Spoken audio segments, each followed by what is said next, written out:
Today we're making honey barbecue chicken and couscous salad. The ingredients are couscous, low-sodium chicken broth, feta cheese, grape tomatoes, cucumber, onion, fresh mint, and honey barbecue chicken. If you can't find honey barbecue chicken at the grocery store, you can make your own by cooking cut-up chicken breast in olive oil and mixing in barbecue sauce and a small amount of honey until the chicken is coated.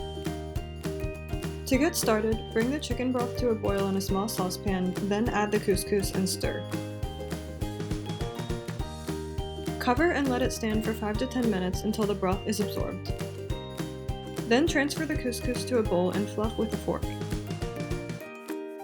Mix in the chicken, cucumber, tomatoes, and onion. Allow the couscous to cool, then mix in the feta and mint.